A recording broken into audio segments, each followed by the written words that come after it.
Well, good morning, everybody. Thanks for making it here this morning, and we're delighted now to move forward on the spirit of building on better transport and better communities. Even in a city like Leipzig, where there's excellent transport, it's still quite a problem that personal will to get out of bed early enough to get here for 9 o'clock after 2 days of a conference and also a gala dinner.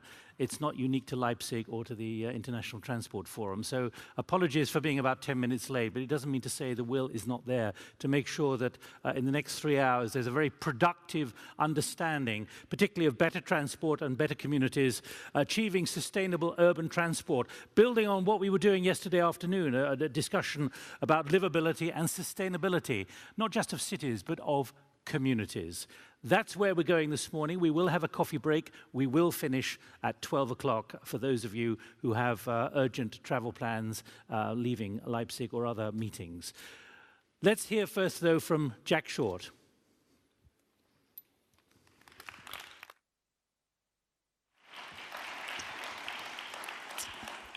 Morning, everybody, and thanks for struggling in. I think we all share Nick's sort of certain fatigue, but let's get ourselves energized now, because it's the first time in our history as an organization that we've managed to discuss transport in cities. We said to the governments for many, many years, this is a crucial issue of policy. 80% of the people live in cities, and you cannot just say, that's subsidiarity, that's a matter for them.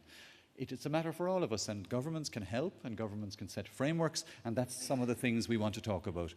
But I just want to say a couple of words before we start, because we have many good speakers. I don't want to take much time. I just want to say a few words about what happened yesterday for those of you who weren't involved in the ministerial session and the more political sessions. First of all, we had a good ministerial session with a lot of ministers present, and a lively discussion about the main theme of the conference, doing more with less. Governments, I think, are pretty concerned about that, but they all seemed rather upbeat that they can do more with less. We have a set of key messages which are issued and are available, so maybe you find them a little bit banal, but there are certainly many things in there of interest that governments try to push forward on many agendas. We had also some very positive news that China expressed its determination to join the forum, so that's really a step we wanted to take, that the forum will really become global, so that's, you know, a very big step for us. We also had a review of the first 5 years of the forum, and the ministers are very happy with the direction things are going, and they've confirmed that we're going to stay in Germany and we're going to stay in Leipzig. And Mr. Young, Minister, Mayor, it's such a pleasure, I think, to work together with you, that we'll all be happy, and we know the way the city is contributing increasingly to the forum, and your leadership of the cycling tour the other day was commented on by very many people as one of the most enjoyable experiences of the event. So that's what we try to do, a lot of substantive things, but also some enjoyable things and some nice opportunities to see the city and see the people. And so well done, Mayor, and thanks for that.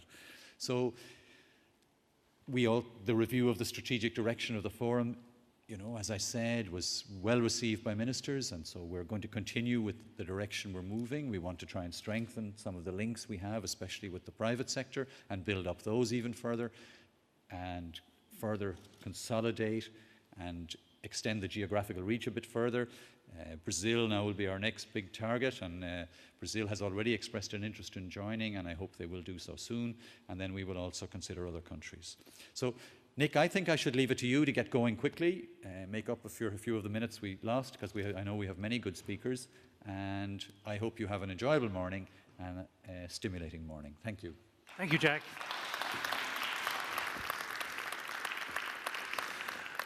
I should reassure you that even though some of you may feel fatigue, I have not got fatigue, despite what I think Jack said. Can I thank you as well, Mayor? I have very strong memories, particularly of 1989 here, and I've been here for the last 3 years, and I can feel an enormous change in your city, and the way the whole environment, the whole community is changing. Let me invite you to make some opening remarks before we get into the discussion about better communities.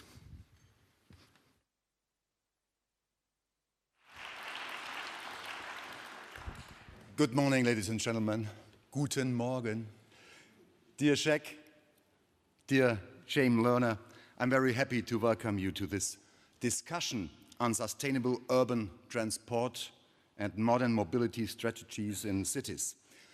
I think it's essential that at this most important conference on transport issue worldwide, the extraordinary challenges on transport in a really rapidly urbanizing world will be discussed from our urban point of view and in close cooperation with the national governments. We as elected mayors of major cities around the world are challenged to take over a great deal of responsibilities to develop our cities, where most of the human population is living today, Jack mentioned, into a direction of a more future-oriented and sustainable society. And transport is a key issue.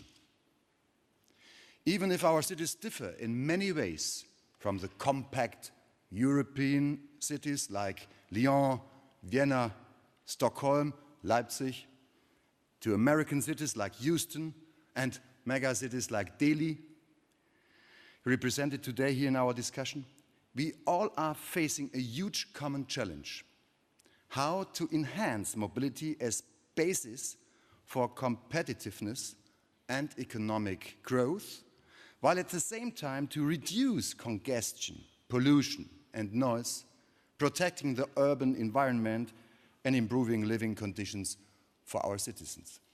That's the question. To find the right political decisions on these crucial topics, which affects the everyday life of our citizens in a very direct way. This is our business and responsibility as political leaders at local level. And we will be only able to tackle these huge problems if all levels of government, the local, regional and national, together with the private actors and the civil society, will really closely work together. Think globally, act locally. In Leipzig, for example, we had in the last years a rather intensive discussion about our strategic transport master plan, which combines the aspects of transport with the challenges of developing a healthy environment for living through rising the use of environmentally friendly modes of transport like walking, cycling, and public transport. We managed to almost triple the use of bicycles since 1990. And I'm very lucky about that. Nearly 15% of the traffic is bicycle traffic. To raise the trips by foot in the last 10 years and the trips by bus and tram. Many people and public pressure groups got involved and participated in many discussions and forums. Most questions came up about how we can successfully support these environmentally friendly transport modes, even if we do not have enough financial resources for all tasks on our level. The question about how we will be able to afford an attractive local public transport system is one of the key questions for my city and for most bigger cities in Germany. For example, in Leipzig we had to reduce the city's budget for public transport from about 70 million in 2000 to 50 million euros today, per year. At the same time, we managed to increase usership in public transport from around 100 million trips per year to over 130 million trips per year.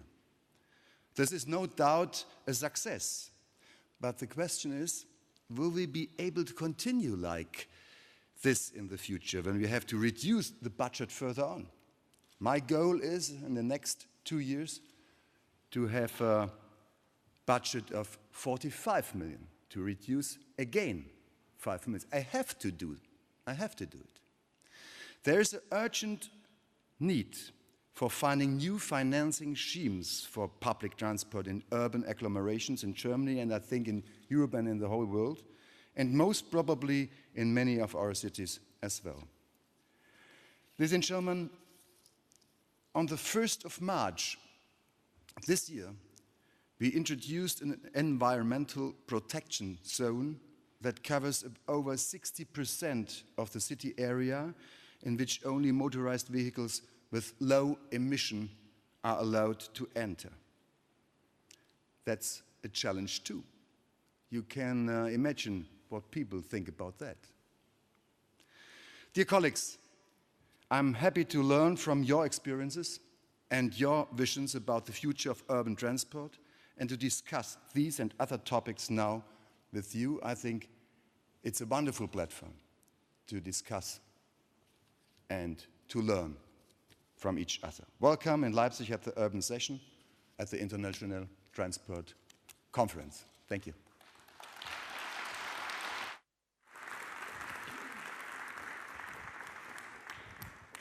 And the Mayor will be joining us for the first half of the session between now and 12 o'clock. So thank you very much indeed. Let me introduce Jaime Lerner. In fact, I don't really need to introduce him because you all heard at the gala dinner last night, and he's now taken off his coat, which means it's going to be a real down-to-earth presentation. Jaime, come up here. I don't need to introduce you because you have received the first Leadership in Transport Award last night. Therefore, everyone knows why you've been given that, what you've done, and why you're here. Welcome. You'll be joining the panel as well. And after his remarks, while the chairs are being put up for the opening half of the panel, Jaime will take questions. We'll have a short discussion. So please, I hope the microphones are here somewhere, and make sure that you move in quickly rather than saying to me afterwards, I wish I'd had a chance to talk to Jaime and make this point. Jaime, the floor is yours. Thank you. It's a great pleasure. Mr. Mayor, I envy you because the best time of my life it's when I was a mayor. But to improve mobility, we have to understand better the city. And most of the people, they have a very pessimistic approach about the city. Oh, my city is so big, we don't have financial resources. There's a lot of excuses. And from the experience we had in the last 35 years, I am sure, I can swear, that every city could make a very great, good improvement of quality of life in less than 3 years, no matter the scale or no matter the financial resources. It depends political will, solidarity, a good strategy, and how to build from a problem, how to build a good equation of co-responsibility. Let's start with what means the strategy of working in a city. First of all, I want to introduce you a few characters from a book I've wrote for teenagers trying to explain the city. For me, the metaphor of quality of life is the turtle. It's strange to speak here when we're speaking about speed, mobility, and I'm giving the example of the turtle. Because the turtle is a structure of living, working, and movement together. At the same time, the shell of the turtle looks like an urban tessiture. So we can imagine if we'll cut the shell of the turtle, she's going to die. That's exactly what many of the cities in the world are doing, separating people from separating urban functions, living here, working there, leisure there, spending a lot of energy, useless energy, because there's no structure. Because the city is a structure of living and working together. And another character is the automobile. It's a kind of guy who's invited for a party he never wants to leave. And he drinks a lot and coughs a lot. At the same time, he's a very egotist guy because he transports one or two people on the average, and also very demanding person. Every time more viaducts, every time more freeways. I'm used to say, I'm repeating this, that the car is like our mother-in-law. We have to have good relationships with her, but we cannot believe she'll conduct our life. In other words, if the only woman in your life is your mother-in-law, you have a problem. But I would like to say every city has a design. If it's radial, if it's linear, the city has a design. What is the design of a city? This design of Curitiba, Rio, and Oaxaca, Mexico, San Francisco, the Market Street, Venice, the waterfront.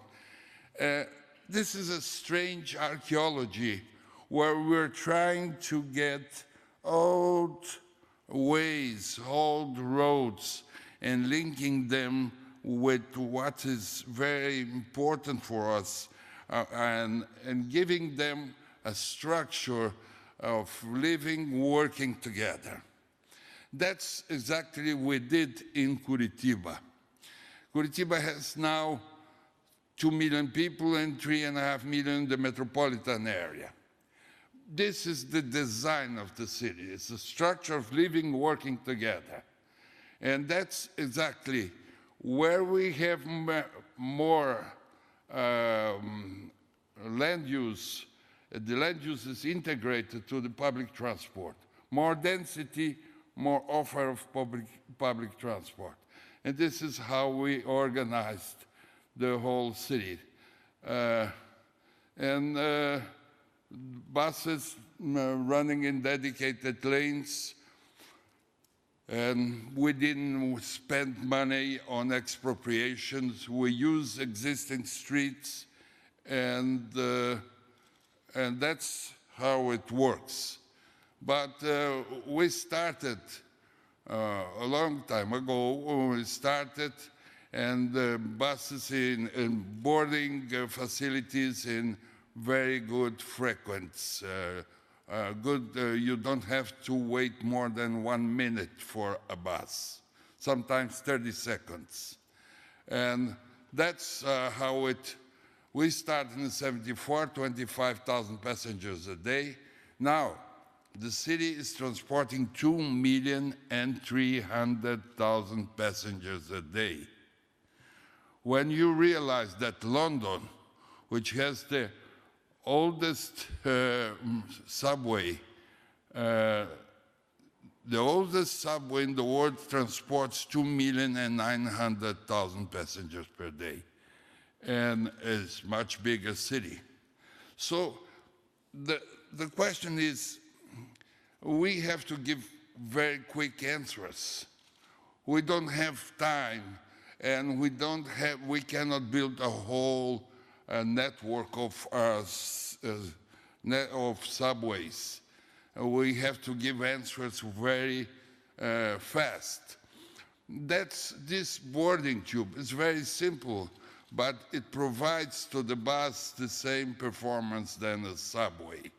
So boarding, where you can board quickly, you pay before entering the bus, you're boarding in the same level of the platform. And you can transport in the same or sometimes more than a subway line. This is, and how it looks, good design. It's glass, and the people, they have a good service.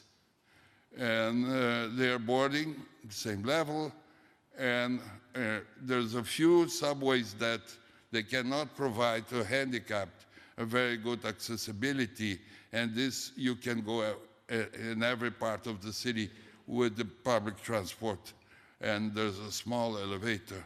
Very simple. And the cost 100 times less expensive than a subway. But even my point of view is that the future is on the surface. I don't want to discuss, I don't want to prove which system is the best. We have to understand that the secret of mobility relies on connections and not competing, all the systems not competing in the same space. That means if you have a subway, you have to have a smart subway, a smart bus, a smart taxi, or a smart individual transport without ownership, a smart bike, and the same way what they did in Paris, now it's all over in Europe, bikes, because they transform the bike and a public transport. But there's a future of small cars, electric cars. And we designed and we presented recently in Berlin the car. This is the first prototype. We wanted, the question is not only having electric cars. The question is not, the problem is still space, and it is still having a car without ownership. This is going to be every time more important. That's why I share the opinion of Robin Chase. Every time there's a huge space for sharing individual car, because anyway many people will want to have individual. But what's important, on the daily routine, you have to have public. Even if it's this small, it has to be public. It's a half, or it's 1/4 of the size of the smart. The half of the width, the half of the long, and I can fit inside myself. And this is one of the prototypes we did. And you have here compared, the car is called Dock. It's a docking car, electric. And I would say, it's a public, it's a individual public transport. Individual public transport. And this is this is the prototype we showed in France, in Berlin recently. And the two parts of the cars can be recycled, and we're improving now. We're working on the pre-series, three prototypes pre-series, and we want to introduce around 1,000 small vehicles in Curitiba in some dedicated lanes, sharing with the bikes and feeding the public system, public transport system. So I want to enhance one thing. You cannot have a car, big car, that goes to the road in the city. This is not a smart way. The city, you don't need a car from 100 kilometers per hour at speed. This car is 25 kilometers per hour. There is no risk. You can share with the bike, with the pedestrians. And autonomy of 50 kilometers. So you don't have to mix the car which is for the road and the car which is for the city. My vision of the future is, in some ways, we'll have to have one system, one mobility system, like a mobility car or by iPhone. So you use the subway, if you have, you use the bus, you use the car, the individual public transport, or the sharing, or you can share the car, and everything is on, and you're paying your mobility tax. And it's the only way to avoid the problems we're facing now. I have to say another, why is it called duck, duck? Duck, duck, duck, duck, duck, duck. So you can compare the size and how easy it is to work with this, but the idea is mixing all the system. That's the proposal we made for the Olympic Games, the mobility in the Olympic Games in Rio. Mixing the subway with BRTs, and it's going to, and integrating them. And this is how it works. It's the same system, the vehicle is different. And that is going to be more and more important. We cannot have different systems unless it's integrated. And that's how it's going to look in the urban landscape of Rio. It's not going to be colored during the day because Rio is not Shanghai, but at night it's going to be slightly colored. And this is another way how to work. Considering structure of living working together. São Paulo is a huge city, and they have 3 lines. They work in the 4th line of the subway. It's going to take time. 84% of the people, they have their trips on the surface. So they have to improve the surface. But there's one thing. The railroad suburb lines, they're being improved. And that's good. And why not take advantage of this structure and linking them and providing a new, I would say, a city, São Paulo, with no periphery. That means it's long a promenade above the railroad, and we could have a huge park the size of two times or 2 more bigger than the area of the Central Park, 2 times bigger. And at the same time, providing connections on any kind of income, any kind of buildings. So you have in this park, you can have the pedestrians, you can have the bicycles, the electric cars, and so every time we have to understand that we have to think land use, we have to think everything together. And the sustainable city, as I want to finish here because to give more time, but it's important. We're discussing many times what is sustainability. I'm obsessed about the idea how to teach children about sustainability. A few 2 years ago, we presented a movie in a festival of movies about sustainability in New York. When we won the prize, it's not a big deal. There was no so many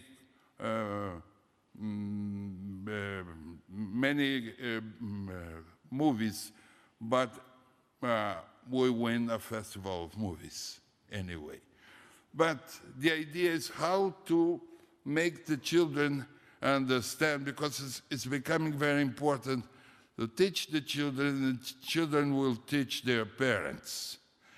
And what we're trying to do is a short movie. It's in the YouTube. You can check. The name of the movie is A Convenient Start. A Convenient Start. And the whole issue about sustainability is when we realize that 75% of carbon emissions are related to the cities. So it's important, new materials, it's important, green buildings, it's important, new sources of energy, it's important recycling, reusing, but it's on the concept of the city that we have to work. And at least what is going to be important, use less your car.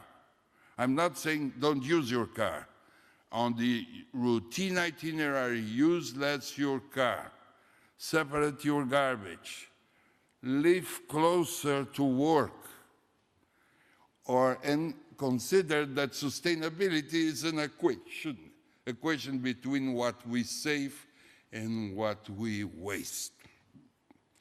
But most of all, I want to say that the question is not money. Money, too much money, it's not good. If we want creativity, cut 1 from your budget. If you want sustainability, cut 2 zeros. If we want solidarity, assume your identity and respect others' diversity. And because we cannot live in cities separated, people living in very rich ghettos or very poor ghettos. The more we mix, the better the city, the more human is the city. So, to finish, I would like to say we have to do it fast. Why? Because sometimes we have to be fast to avoid our own bureaucracy. Second, the moment that decision was made or the discussion was done and the decision was made, we have to start immediately. Because if not, it's going to be like a long lunch in Sunday brunch in a huge family, you'll never start. And the third, sometimes you have very good ideas and you start to think, oh, this is such a good idea, it couldn't be mine. It's to avoid your own insecurity. So it can be done, it has to be done, but it has to be done very fast.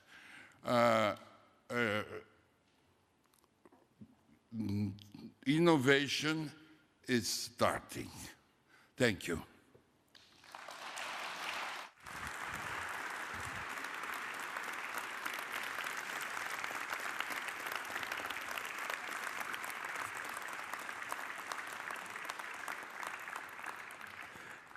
Jaime, thank you very much indeed. As we move the furniture smartly and quickly, any questions quickly from the floor? Where are the microphones? Who would like to come in?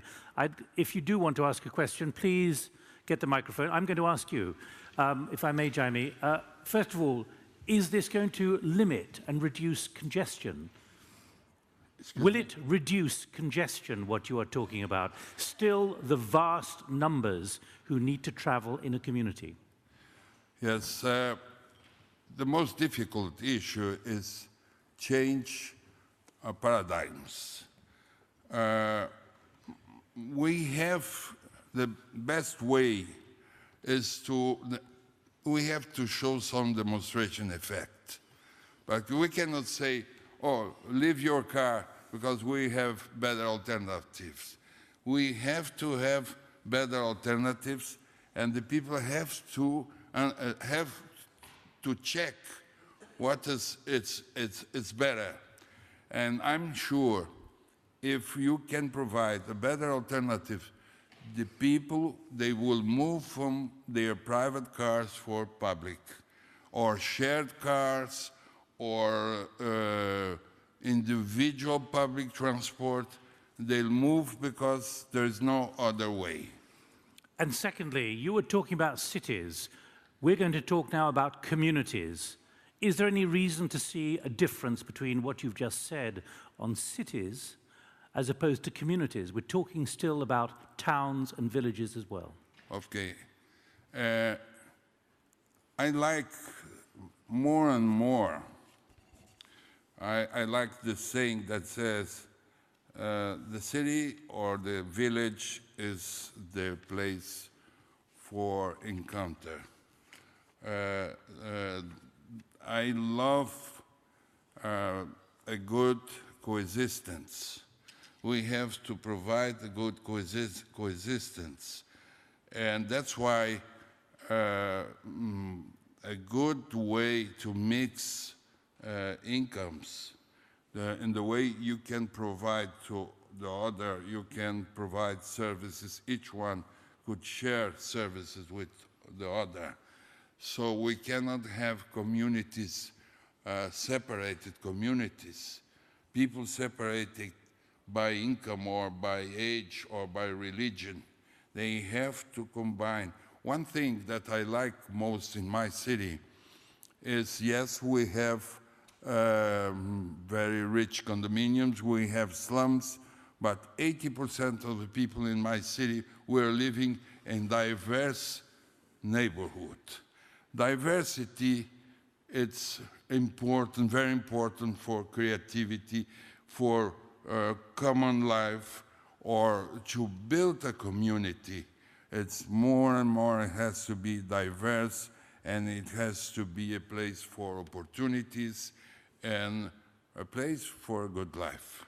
Thank you, Jaime. Join us on the panel, and let me invite up now the Deputy Mayor and the Deputy Mayor for Transport of Stockholm, the Mayor of Kumamoto City in Japan, the Deputy Mayor for Transport and Urban Development in Vienna, and also the Vice President for the Urban Community in Lyon. Would you like to come up onto the platform, please? And Jaime, thank you very much indeed. You're going to join us for this discussion. Thank you.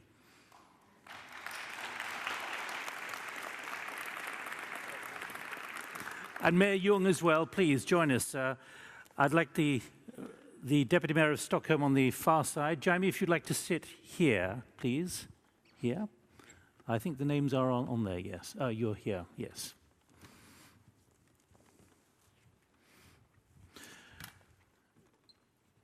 Mayor Jung, could you just take the microphone very quickly as you all sit down? Because I'd like to just put one point you heard from Jaime immediately. And you talked about the issue of how you're going to have to reduce your budget yet again here in Leipzig to 45 million euros. And he said you get better creativity if you take 1-0 off a budget. Let me ask you, do you feel that as your budget goes down, you become more creative? Die einfache Antwort ist natürlich. The simple answer is no, of course not. However, there is a grain of truth in that. There is a grain of truth in that. The more we are forced, due to shrinking budgets, the more we are forced to open up new networks, new efficiencies to work together, we are becoming more creative. But there are limits to that. And it's a balancing act. It's a tightrope walk between creativity and financial means. Listen to the other contributions. Maybe you could refine the challenge based on what we've heard from Jaime when it comes to your city here in Leipzig. What we're going to look at in this first session, and I think Coffee will be drifting a little bit, is the priorities for providing sustainable urban transport in a rapidly urbanizing world. And let me tell you, I was very struck by what Jaime has just said, particularly building on what we were talking about yesterday in livable and sustainable communities, and certainly what we were hearing from Robin Chase with her experience with Buzzcar, and the way there was quite a lot of pushback in that session yesterday about the reliance still on the four wheels. Now, what I'd like to do is ask each of the other four contributors on the panel to give us about 4 minutes of their assessment of the priorities for providing sustainable urban transport in a rapidly urbanizing world. And let me turn to the Deputy Mayor of Stockholm, if I may, Ulla Hamilton. Thank you very much. Is this one on? Yeah. It is indeed. Stockholm is, as most cities in the world, a growing city, and we have a very special circumstances because Stockholm is a city built on 14 islands with 57 bridges, creating bottlenecks situation at many of the city's key traffic nodes. And we need to use our city's transport means as effectively as possible to help Stockholm stay a healthy and growing city. Public transport is generally efficient, on time, and relatively cheap. And we have managed, historically and for the future as well, to combine new housing proximity to good transport, public transportation, together with a high frequency of departures. So today, approximately 80% of all commuters use public transport during rush hours in Stockholm, and all the buses in the inner city run on renewable fuels such as ethanol or biogas, and by 2025 the entire fleet will be fossil fuel fleet. But we also think it's important to use the technique that is developing all the time, and information systems are key to managing the city transport system run as effectively and efficiently as possible. So with up-to-date information, commuters can make informed decisions about their journey. And to keep Stockholmers well informed, the city, together with the National Traffic Authority and the Stockholm Public Transport Authority, have a collective homepage where all traffic information is gathered. And on the homepage, it's also a travel planner which compares different types of transport, from public transport and cars to cycling and walking, helping commuters to actually make a rightly informed and good choice. And to collect accurate and reliable data, it's essential in order to involve different kinds of ITS and ICT solutions. So the above-mentioned cooperation is only one example of how the city can work with other stakeholders in order to collect and save the relevant data and information. So the technical development is directed more and more towards instant data.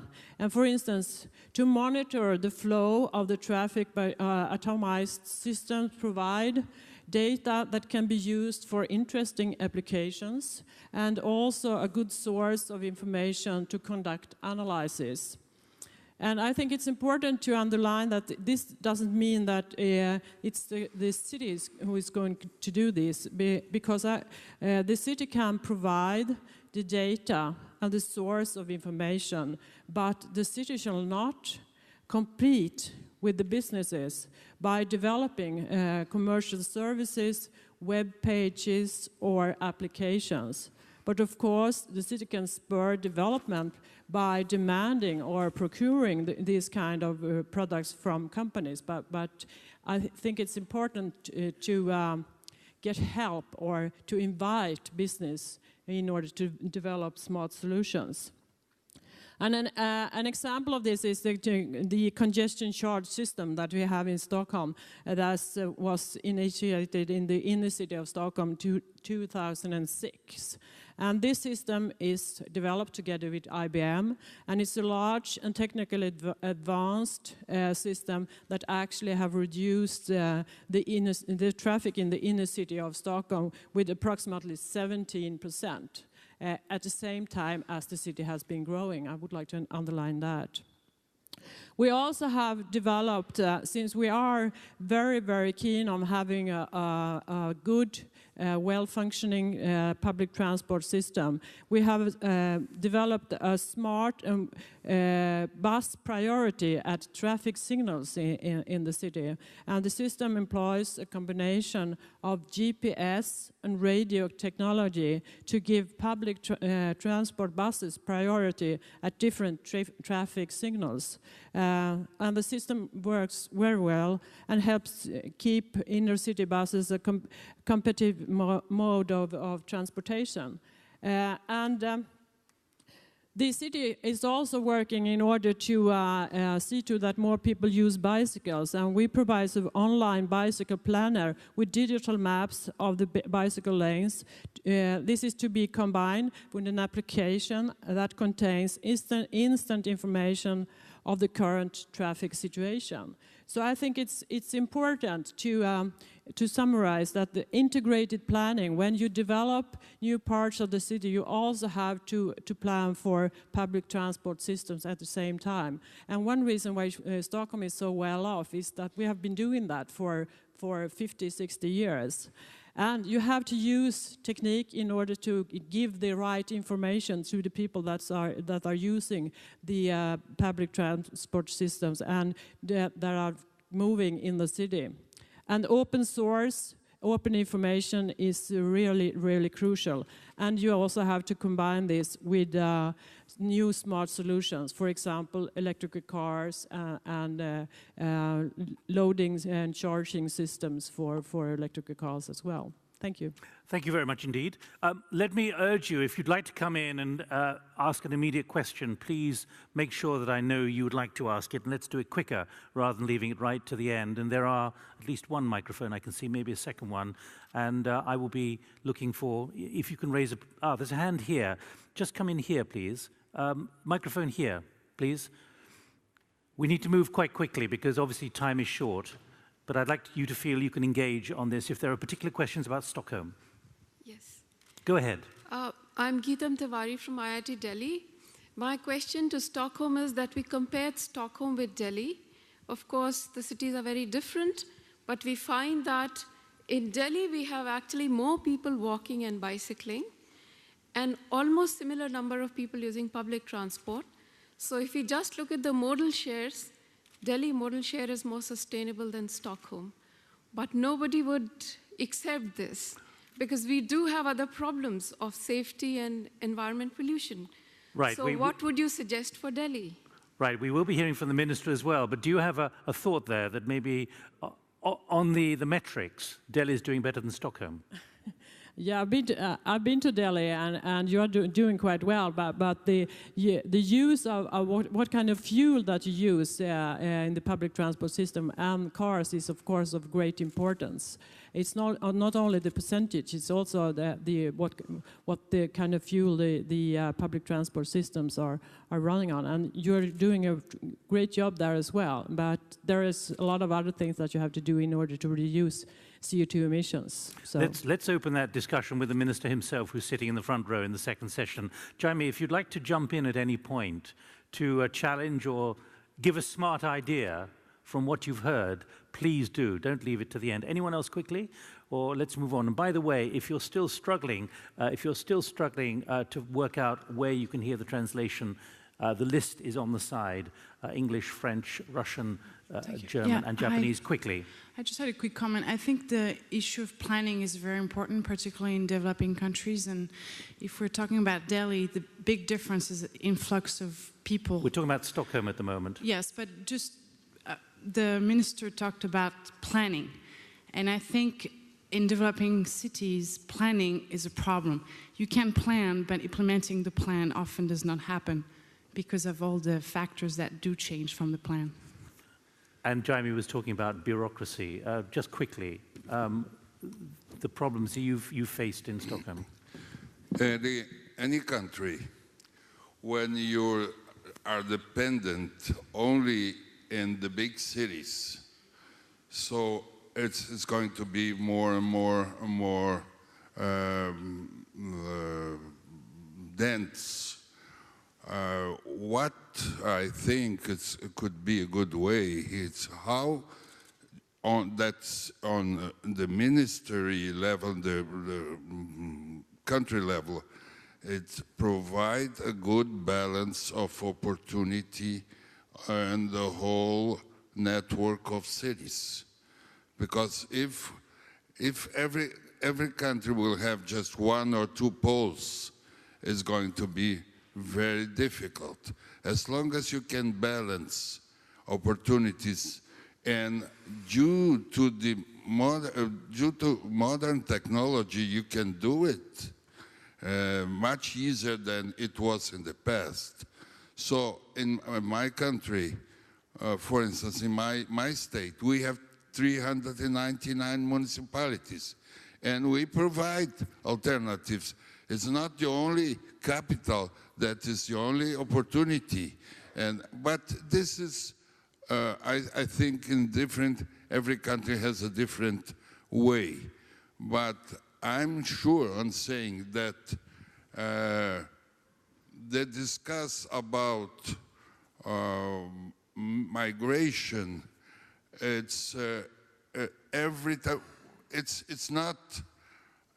Migration is becoming a large excuse about, oh, we can do nothing because every time we have more and more people. So you have to avoid this, because there is no way how to do in the other conditions. Well, Jeremy, let's pick up that as we go through some other experiences if we can. So thank you for that. Let me move on. Could we have a little more light? Then I can see people in the middle, unless you want to speak and you could put up a piece of paper and I can see the white. Let's move on to the Japanese experience. Takeshi Koihama, who is mayor of Kumamoto City in Japan. Welcome. Thank you very much. My name is Koyama, the mayor of Kumamoto. How do you do, everybody? First of all, I came from Japan, so I have to say thank you all. On the 11th of March, we had a big earthquake, and instantly 10,000 people died. We had lots of sympathy and international cooperation from all of you, from the countries all over the world. I'd like to say thank you very much indeed. Afterwards, we had a tsunami, and then we had accident at the nuclear power plant. So the reconstruction will take a long time, but we are united in Japan for the reconstruction of the stricken areas. Now, I came from the Kumamoto City, Japan. You always imagine Kyoto, Osaka, and the large cities. I'm sure you know that, but you often wonder where on earth Kumamoto is. Kumamoto is in the southern island of Japan, and it is really the center of the island, 750,000 population, and there are two major themes we have. One is that we have the new bullet train which now enters Kumamoto. So from Osaka and Tokyo, we are now linked with the Shinkansen, which was completed in March. And also there are various number of ranking in the city. Kumamoto has 730,000 people, and we have become the government ordinance designated city. That is going to happen April next year. So this is the two features of Kumamoto City. Now, let me talk about the tasks we face vis-à-vis transport in the Kumamoto City, past, today, and the future. And in this context, I'd like to mention sustainability transportation. Now, let me talk about the past. Not only in Kumamoto City, but in many local cities in Japan, we have a common task. That is the strict, very severe situation. If you look back 20 years, public transport, buses and trams, and the usage of public transport has halved in the last 20 years. Annually, the bus users is about 30 million, and railways and so forth, about 20 million. So in total, 50,000 per annum passengers for public transport. But this figure was now halved in the last 20 years, and this is the same all over the local cities. And at the same time, the car usage was in the past 150,000, but now it's more than 300,000. So public transport usage halved, and private car usage doubled in the last 20 years. So public transport and the users of the public transport is now facing a very difficult time. In Kumamoto City, buses are operated by public, and also 3 private companies operate buses. So in total 4 companies operate bus services. And also for the railway, for the trams, we have Japanese Railway and various private railway companies. So we have 3 companies, but each company do face very severe financial situation. So if we say just we are having a difficult time, that doesn't lead to anywhere. So I have to say what we envisage in the future and what we are tackling at the moment to deal with these problems. Public transport needs is there. I'm sure you share this needs among all of us. But we have to have a clear future vision. Kumamoto City come up with future vision and try to explain our vision to our citizens. We have to have railways and trams and buses. We have to have a very integrated vision for the public transport future. And also, we have to change the role of the city administration. I said buses and trams, some of them were directly operated by the city. But in the future, and particularly today, for buses, we have to transfer the bus route from the public to the private bus route.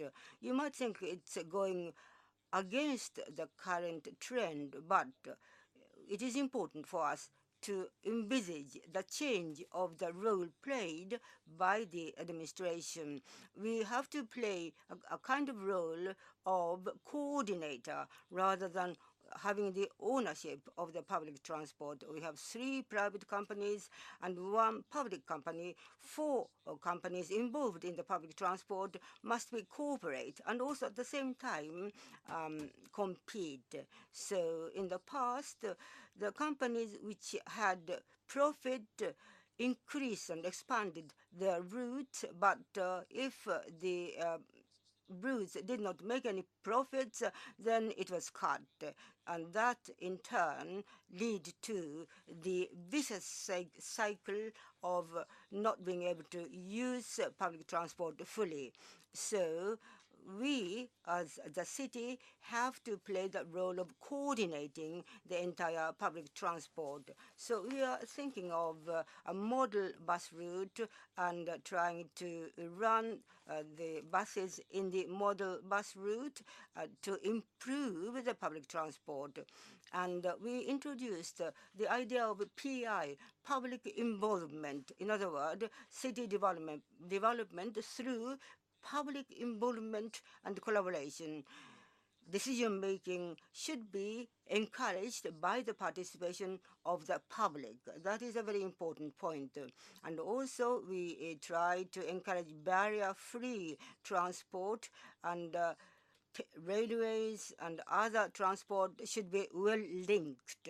So I hope that the usage of public transport will be increased. At the moment, it is getting a very good situation. Now, the future vision, not only in Kumamoto, but in many cities around Japan, is declining birth rate and aging population.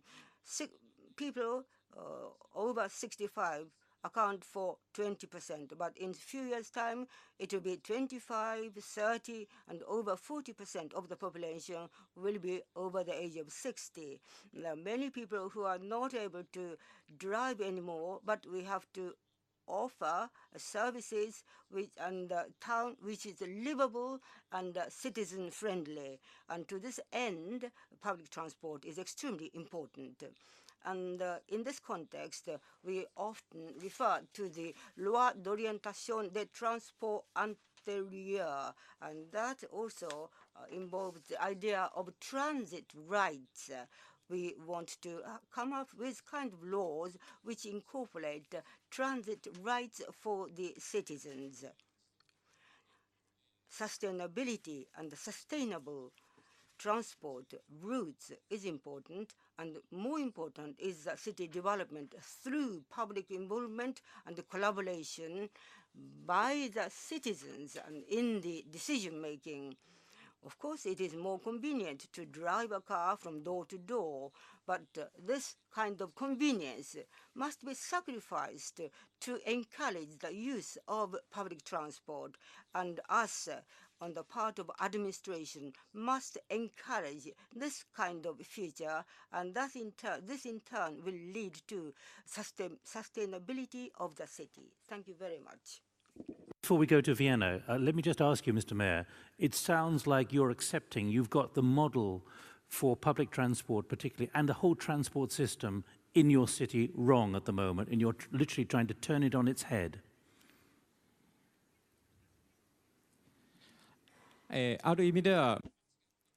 Yes, it is true. Quite frankly, it was wrong so far because we gave priority to cars, and that created this kind of situation, and now the society is aging. Let me say, half an hour ago, the message has to be use less your car. And we're talking here in this session about priorities. How does that go down in your city when you as the mayor say use less your car? Citizens will probably bash me quite severely because I myself use a car. So I think we have to come up with the best mix. However, excessive car usage is the problem at the moment. We have to give the message. We have to change this. Citizens need, the message has to be use less your car.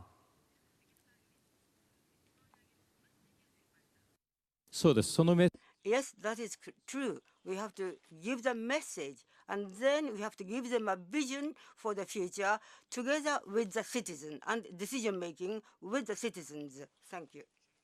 Enormous, and maybe we can talk about this with the mayor and others as well shortly. Let's move on to the reflections from Vienna, to Maria Vasilaku, who is Deputy Mayor for Transport and Urban Development. Thank you.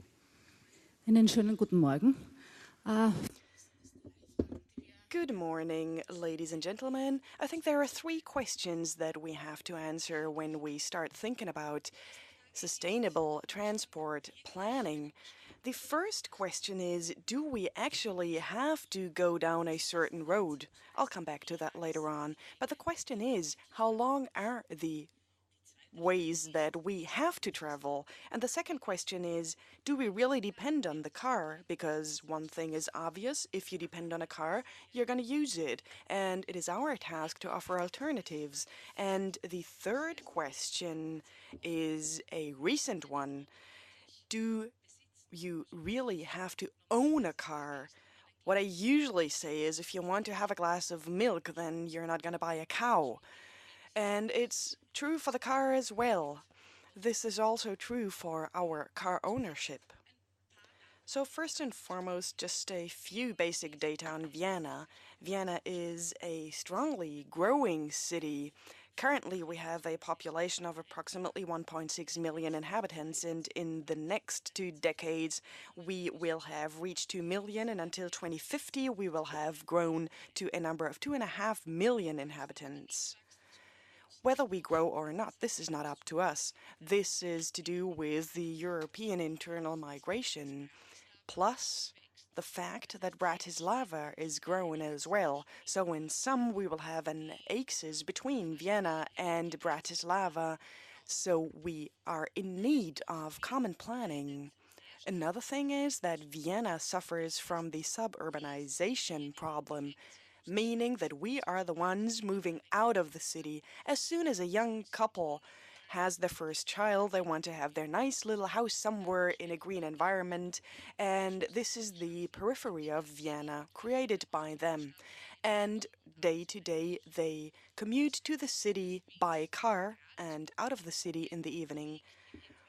So the transport problem are 200,000 commuters who on a daily basis drive into the city and out of the city in the evening. So just imagine it's a line. This is the route Vienna-Zurich. People coming into the city in the morning and leaving the city at night.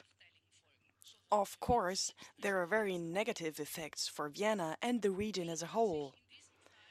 In this case, Vienna has set itself some ambitious goals. What we said is, over the next couple of years, we want to reduce motorized individual traffic by 1/3.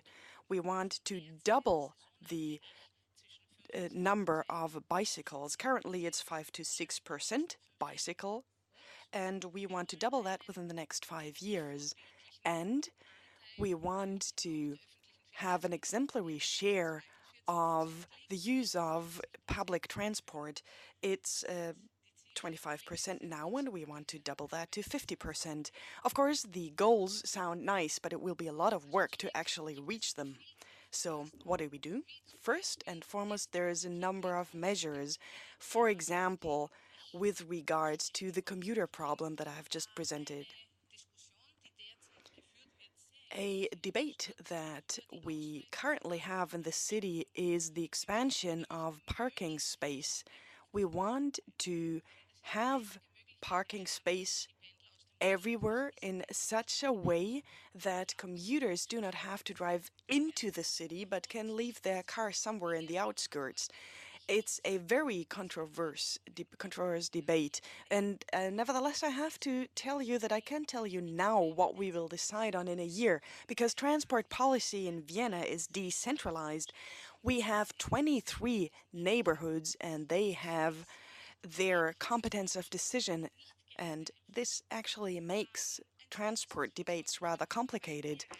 A second goal that we have set ourselves is, I have to say that parking spaces outside the city is not enough for me. So what we also want to develop is a park guiding system so that people know where there are parking spaces available and where there are not. So we know that a central part of CO2 emission plus road accidents come from people driving around the city looking for a parking space. San Francisco, by the way, is trying to solve this problem as well. So we are competing, and I'm afraid that San Francisco will beat us in this race. They have parking meters, and we don't really want to introduce that. We want to have a different system, maybe using an app, and then we will have parking meters dug into the asphalt. So it's a technical thing as well. The important thing is that we choose the right path for the next years.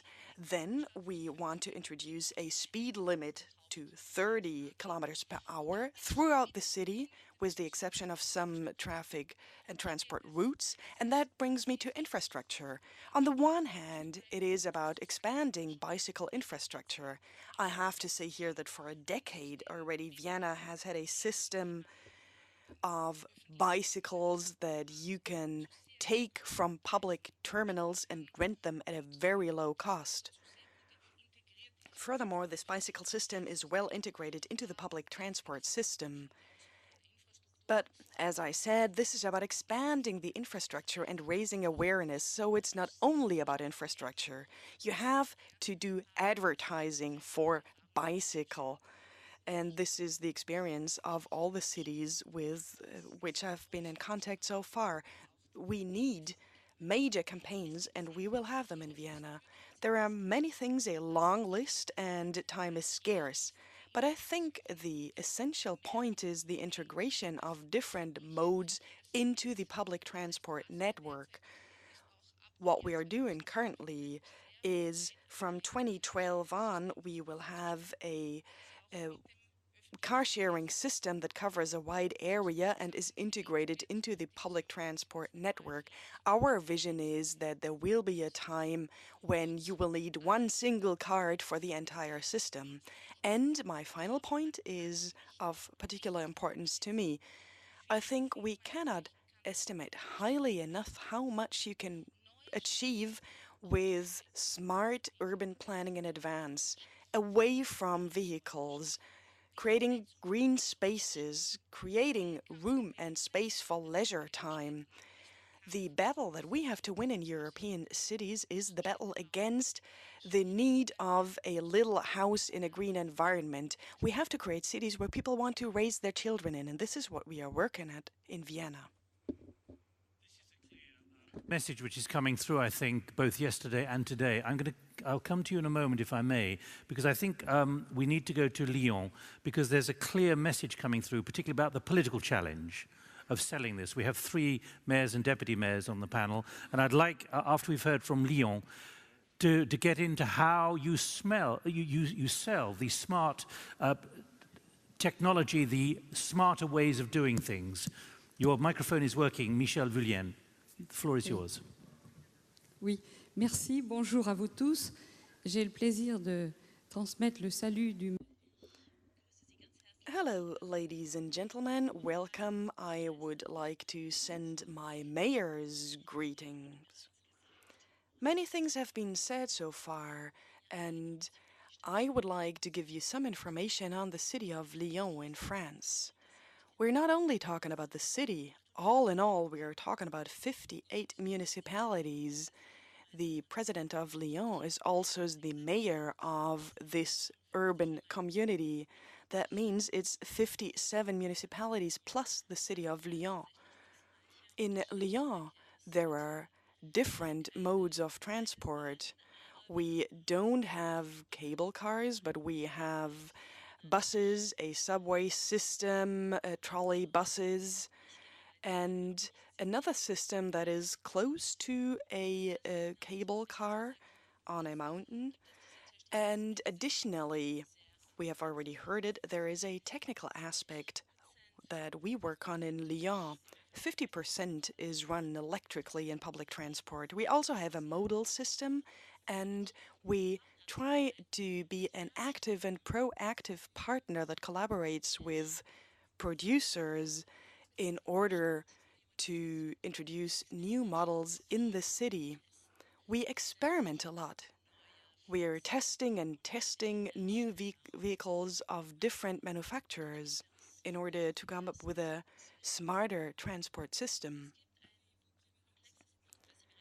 There is a very complex point that has already been mentioned. We've already said that we try to tell people that their wishes and desires are the wrong ones. Nevertheless, these are their wishes and desires. So it's up to us to develop a vision for our clients, for the traveling citizen. The question is, how do we bring our citizens to leaving the car at home? Because moving, traveling is life. So the first trip in life is a mother going to the hospital to have her child, and the last one is the trip to the cemetery. If you don't move, then you're dead. Nothing happens. So what you can see is that moving, traveling, is something very essential in the life of a human being. Urban design and urban development, does that come first, or is it that constant traveling that comes first? You have to decide. In Lyon, we try to develop a coherent system. We start from a star-like system. Everything leads to the center. And apart from that, we want to develop a network in which there are different poles or points that are connected. Other colleagues have mentioned it. We have to reduce CO2 emissions, and we want to improve the transport flow, and we want to eliminate unnecessary trips. Of course, we want to live close to our job, but that's not that easy. So our idea is to develop a ticket system that is smart. However, it is very complicated because in France we have many different authorities, so it can get quite complicated. We have representatives of GATT here, and you know what I'm talking about. Bureaucracy is a major obstacle. There is a huge number of regulatory bodies who are limited in their actions themselves.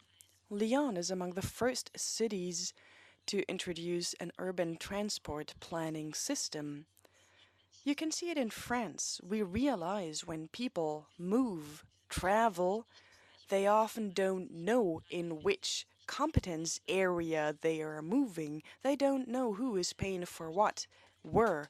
In Lyon, we have the urban municipalities, but then there are different authorities and bodies located around Lyon. The region also plays a role when it comes to rail infrastructure, for example. However, our citizens simply want to get from A to B. So what we work at is we try to understand how our citizens live, be it young citizens, be it senior citizens. We have a major project in Lyon, Autobus, it is called, so you can find the system online on the website, a centralized website where the bus system is shown. And soon we will have our big bang where we try to explain to people how these bus systems work. Unfortunately, we can't compare or compete with Brazil, a bus system where the bus comes every 30 seconds or 1 minute. We're thinking about 15 minutes. We want our people to understand how our system works. We have a system called Multitude where we help people organize their trip. We work with iPads. We try to come up with a radius system. We try to make advisors available because some people, for example, cleaning staff, they start very early in the morning, or people work in shifts. For these people, we have introduced hotlines. I'm thinking beyond the technologies available at the moment, and there we also have to consider who the people are, and we have to integrate them. We have to understand how they live and what their needs are. What their needs are along the whole trip, leaving from their house and arriving at their job, for example. This is what we have to do. My example is the Leipzig train station. You can find everything there, anything. We are a little bit more modest, but nevertheless, it is our target to offer services, shops of different kinds, different infrastructures, and we try to make all this available at different nodes. For example, you have a cleaning service, a bakery. You can find anything at these traffic nodes because the people have to be in the center of things. Thank you very much indeed. We're running tight for time. I'm proposing that we break for coffee in 10 minutes. That doesn't give us a lot of time. And there are themes which are going to move over into the second half of this session as well. And I know there are 3 people at least here. What I'd like to do is urge us to focus on one particular point, particularly as we have a deputy mayor and 2 mayors here, about the smartness needed, picking up from what Jaime has just said right at the beginning, the speed and the urgency, particularly when it comes to this urging of use your car less or don't even have a car, something we were talking about yesterday. So I'm going to ask you to be incredibly disciplined. Otherwise, I will discipline you. 30 seconds each, please. 30 seconds at the front, please. Oui, bonjour. Chantal Duchesne, France. Chantal Duchesne from France. I work in transport. However, I'm also an elected member of parliament or a city council near Paris. Jamie has talked about the interaction between urbanism and transport, but now only transport is left. We are just talking about transport. My question is, my problem is more and more people live in cities nowadays, and the cost of housing is increasing. At least that's the case in Europe. And it's extremely difficult to have green spaces in a town. And people leave cities as it is too expensive to live in towns, as housing is so expensive, and as there are no green spaces. What are your suggestions? You over there and over here, 2 questions here. Over here, please. Tony May, World Conference on Transport Research. I wanted to come back to Jaime's comment about neighbourhoods and diverse neighbourhoods, and the Deputy Mayor of Vienna's emphasis on encouraging new developments which don't rely on the car. But the question is, how do we retrofit into our existing cities neighbourhoods which do not rely on the car and which bring people together rather than encourage them to travel long distances? Right. Keep that question in your mind, please, and here and over here and over here. Yeah. Thorsen from the International Federation of Pedestrians. I think I'm in another auditor here. We have cities, but pedestrians doesn't exist. And that would be the most easy way to change the mobility in cities, to look at what they are doing, what they need, plan for them, know how many there are, monitoring pedestrians, look how they come to the access point, into the bus stops, etc. So please, take us into account. Thank you. Here. Jean-Pierre Médiel, Ifstar France et Lyonnais en plus. Personne d'entre vous n'a... Nobody has talked about urban logistics so far. You didn't mention shops and different ways of exchange of services. How do your cities work in the first place? Jeremy Highway, Solar Mobility Association. Looking at smartness in public transport systems, it's not smart, for example, to have weekly tickets that are only valid from Monday to Sunday, or monthly tickets that are only valid for the calendar month. It's just something which could be changed in so many cities and isn't being done. Thank you. And at the front here. Thank you very much, Manfred Non from the European Cyclists Federation based in Brussels. Thanks especially to Jamie Lerner for this smart approach. For, in my opinion, this is capacity building in a human scale. But there's one dilemma for decision makers, in my opinion. The dilemma is that the smart solutions mostly are very cheap. And even in times of decreasing budgets, you have the problem to sell these cheap investments. How will you come over with this dilemma? Are you prepared to sell smart solutions?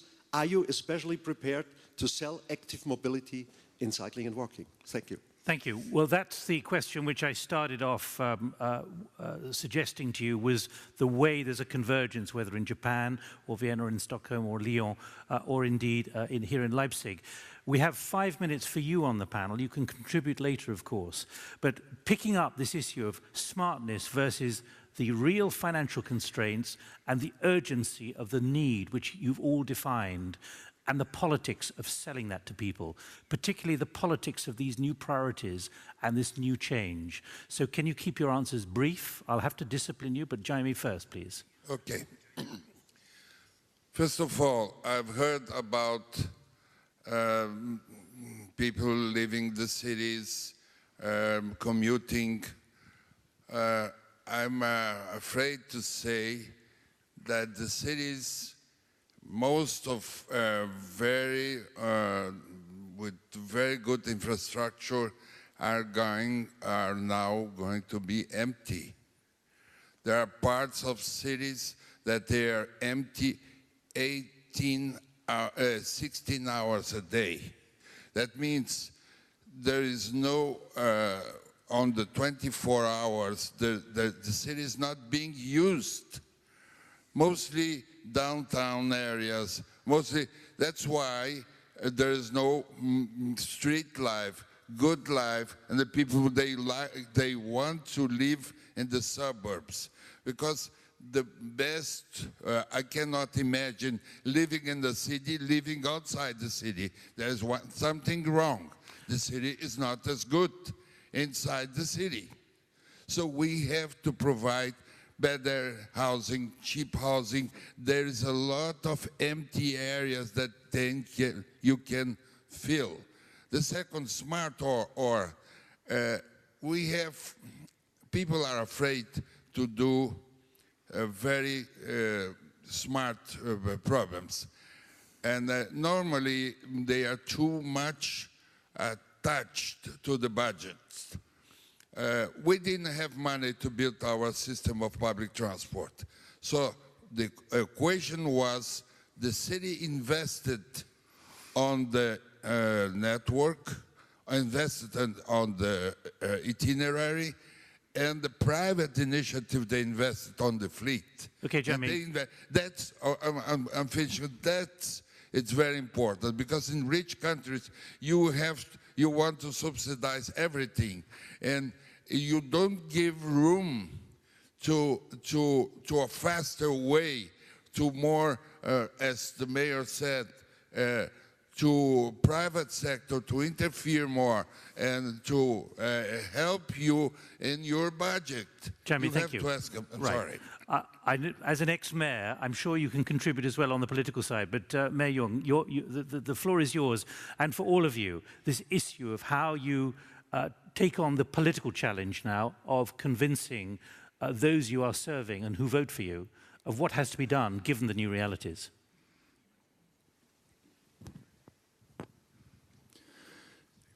Vielleicht nur zwei Gedanken. Just two thoughts. First of all, we can never do transport policies against people. We shouldn't patronize people. You cannot tell people what to do. There is only one chance to work together with people in a spirit of participation and to develop projects accordingly. This is my first point. And the second point, and everybody said that, we have to make different mixes attractive. In concrete terms, at the beginning of the 90s, 100,000 people left Leipzig. And since 2002, 80,000 people have come to Leipzig, and Leipzig is growing now. How is that possible? We did it by creating a mix of living, working, with integrated housing, social cohesion. We want to organize that by counteracting segregation, by making public transport attractive, by organizing a mix of all different modes of transport. And a final remark. I always bank on the fact that with bikers, pedestrians, I don't deal with bikers, pedestrians, disabled people, elderly people, but we see them as human beings. They want to use bikes, they want to walk, they want to have access to public transport. So we shouldn't basically separate people and split people up into different modes of transport, so to speak, and hence more attractiveness of public transport. This issue of how you sell these priorities, you've identified priorities, how do you sell it?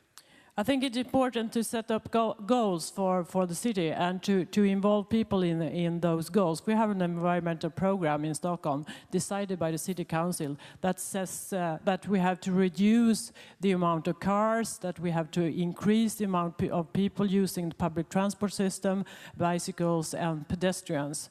And we also do a service around this and see if people like it or not and how they actually behave. But in order to see see to that people use the public transport system. It has to be reliable, it has to be accessible, and it has to be get a good information about how the system works. Otherwise, they will go back to their cars. So this is very, very important. Maria Vasilescu, can I come to you again? How do you sell these urgent priorities, particularly get rid of your four wheels? Ich denke, hier gibt es zwei Aspekte. I think there are two aspects. One is participation. This may basically opposing the speed problem, but still there is a chance to work on something together that is sustainable.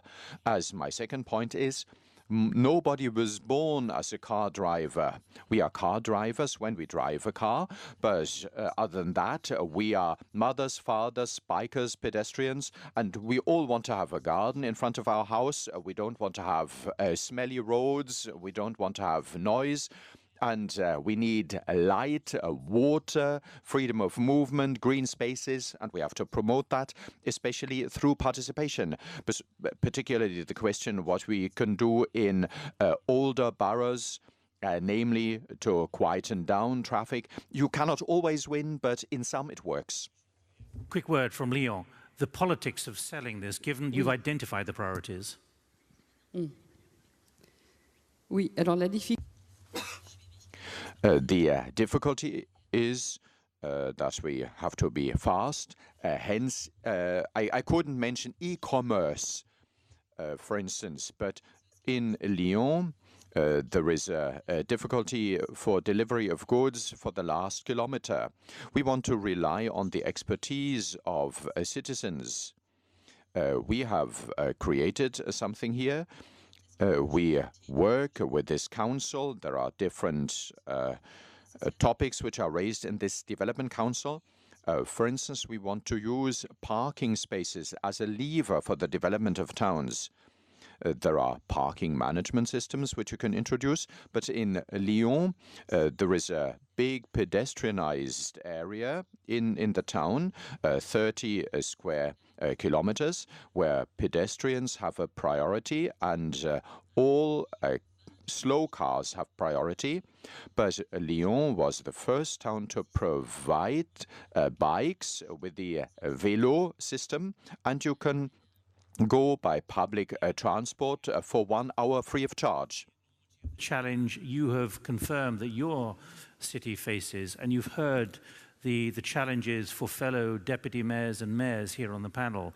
What idea have you taken away from this panel about what is needed in your city to get people on side, given the scale of the transport and community challenge?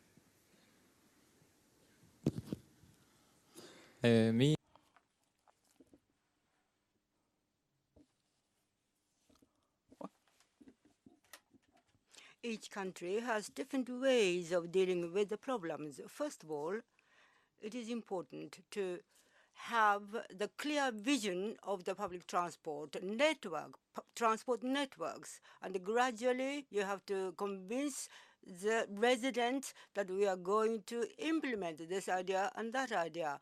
And when you do that, you have to convince them that residents will probably have to bear certain burden, because there are lots of different ways of introducing routes and introducing transport networks, and understanding from the residents of the need of them have to pay towards something. And also taxation is also important, and that means it is not only the question of residents, but the city and the government and everybody who are involved in this public transport network.